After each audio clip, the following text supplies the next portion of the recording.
गुज़श्ता एक दो रोज़ से जो खबरें आ रही हैं कि कुछ आपस में दोनों जानिब से शायद दोबारा से जंग के हवाले से खबरें आ रही हैं, आपके ख्याल में ये मुज़ाकरात की मेज़ तक आएंगे या फिर से एक नया हम मंजरनामा देखेंगे?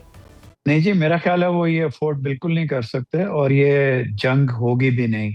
ये सिग्नल्स जो शुरू में आ रहे हैं, बल्कि यहाँ तक अब तो रिपोर्ट्स हैं कि शायद दोबारा पाकिस्तान में टॉक्स शुरू होने वाली। तो अगरचे आबनाए हॉर्मोज़ एक छोटी सी लेन है जिसके ऊपर कभी भी ये जितनी जल्दी में नेगोशिएशन शुरू हो जाए अच्छा है।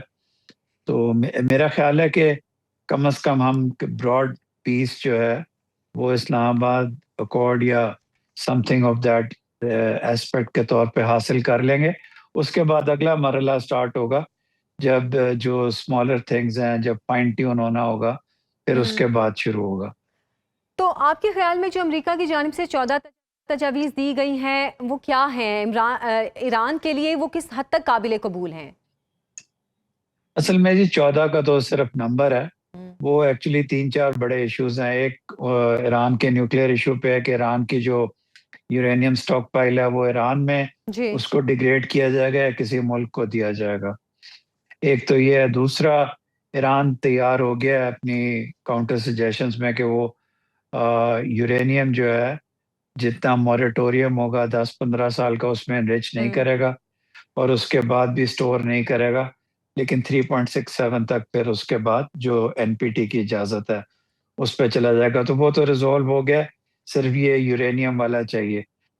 जो सही। आबनाए हॉर्मुज़ है वो क्रिटिकल है क्योंकि उस पे ईरान अपनी सॉवरेनिटी और ओमान और ईरान दोनों अपनी नियर सॉवरेनिटी डिक्लेयर कर चुके हैं।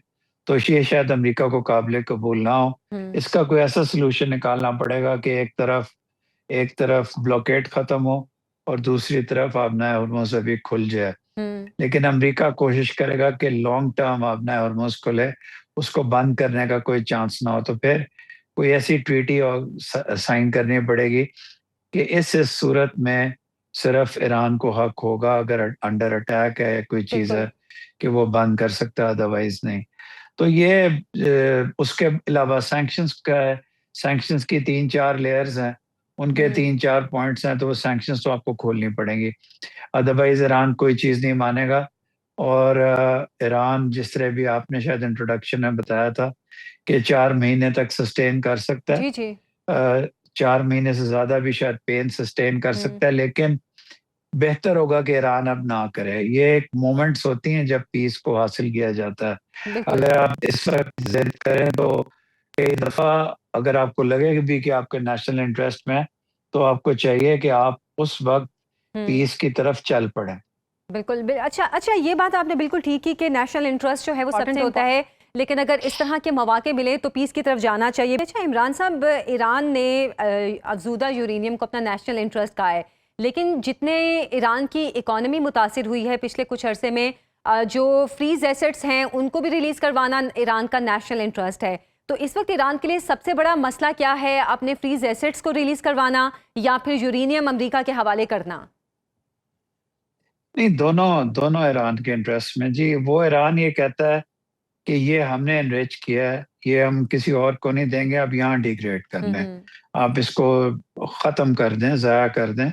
वो ईरान ने उसको मैटर ऑफ प्रेस्टीज बना लिया क्योंकि उसने अपने अवाम के पास जाना है और बताना है कि हमने भी नेशनल स्टैंड लिया है। और उसके साथ-साथ जिस तरह भी ब्रिगेडियर साहब कह रहे थे, ये बहुत ज़रूरी है कि अवाम की बहबूद हो। ये कई दफ़ा आइडियोलॉजिकल रिजीम्स, जिस तरह अफ़गानिस्तान की रिजीम भी है, जी जी। वो कई दफ़ा सिर्फ़ सिर्फ़ आइडियोलॉजी के ऊपर कायम रहते हैं। ये ज़रूरी है कि अपने अवाम की बेनिफिट का भी सोचें और मेरा ख़्याल है वो सोच रहे हैं। अगर वो सोच रहे होते तभी उन्होंने अभी तक डायरेक्ट रिस्पॉन्ड नहीं किया अमेरिका को। लेकिन ये जो खबरें आ रही हैं कि नेक्स्ट राउंड अगले हफ्ते यहाँ होना है, इसका मतलब है हो सकता है अनऑफिशियल रिस्पॉन्स चली गई हो और दोनों मुल्क एक दूसरे को टाइम देना चाहते हो। मेरा ख्याल है दोनों तीनों अपना ऑलमोस्ट भी हर चीज़ ईरान के नेशनल इंटरेस्ट में है, लेकिन it has to meet USA को इन बिटवीन मीट करें, दरमियान में आके मीट करें। सिर्फ ईरान की मर्जी भी नहीं मानी जा सकती इसमें। बिल्कुल ठीक आपने। इमरान साहब, रॉयटर्स की रिपोर्ट के मुताबिक ईरान जंग ने अमेरिका की साख को बहुत मुतासिर किया है और शायद ये जंग जल्दी ख़त्म भी हो जाए। जो अमेरिका का सुपर पावर का टैग था, जो स्टेटस था, वो तो इस जंग में मुतासिर हुआ है। अब क्या अमेरिका कुछ ऐसा करेगा कि अपने इस स्टेटस को दोबारा बहाल करे? ये आपकी बड़ा मिलियन डॉलर क्वेश्चन है कि अमेरिका का जो ना सिर्फ एक सुपर पावर का टैग, एक द गुड अमेरिकन का, जो गलत हम्म। जंग नहीं करता, जो गलत चीजें, वो सारा कुछ बहुत हर्ट हुआ है।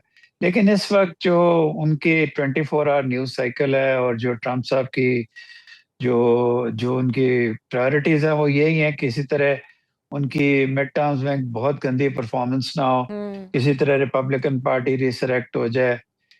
लेकिन देखिए, उनकी प्रेस्टीज तो डाउन हुई है, लेकिन जितना और वो जंग की तरफ जाएंगे और प्रेस्टीज, बल्कि कैटास्ट्रोफिक सिचुएशन हो जाएगी। और ना चाहते हुए भी ये मानना पड़ता है कि ईरान ने अपने कार्ड्स ठीक खेले हैं। तमाम दुनिया में जो ऑयल प्राइसेस रेज हुई हैं, अगर ये ईरान ये कार्ड्स ना खेलता, या मैं इवन कहता हूँ कि शायद इर्द गिर्द के जो बेसिस हैं उनको भी अटैक ना करता, तो ईरान को तो इन्होंने मलियामेट कर देना था। लेकिन हैविंग डन दैट, लाइक वीडे साहब was saying, having done that, कर हम्म। लिया, जीत गए। हम्म। जीत जाए या रेजिस्ट किया या बहादुरी दिखाई, अब वक्त पीस का है। अब बिल्कुल। वक्त पीस का है, पीस को करें ताकि अमेरिका भी वापस ना जा सके और कोई साजिश ना कर सके।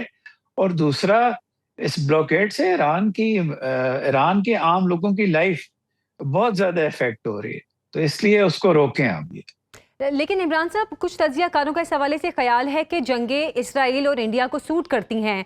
तो आपके ख्याल में इसराइल इस जंग को, जो कि उसे सूट भी कर रही है, इतनी आसानी से ख़त्म होने देगा? देखें, इसराइल जो है ना, हालांकि बताया मैं गया कि good cop bad cop, Israel independently कुछ कर सकता है। अगर अमेरिकन प्रेसिडेंट उनको कहे कि अब Republican party is in danger, तुम कोई ऐसी हरकत नहीं करोगे, तो एटलीस्ट वक्ती तौर पे इसराइल रुक जाएगा। इसराइल अमेरिका के बगैर कुछ भी नहीं है, हम्म। ऑल्दो कुछ बातें वो कर लेता है। तो इंडिया को भी एक हद तक ही सूट करती है। इंडिया ने जब से हम्म। सिंदूर का उनका डिजास्टर हुआ है, उसके बाद से पाकिस्तान में टेररिज्म कर रहा है।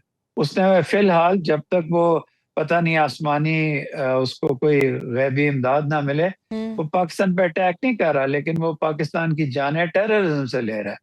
तो इन लोगों को भी सबक मिल जाते हैं। और मेरा ख्याल है कि अगर यूएस का स्ट्रांग हैंड हुआ, तो इसराइल कम से कम शॉर्ट टर्म में कुछ नहीं कर सके।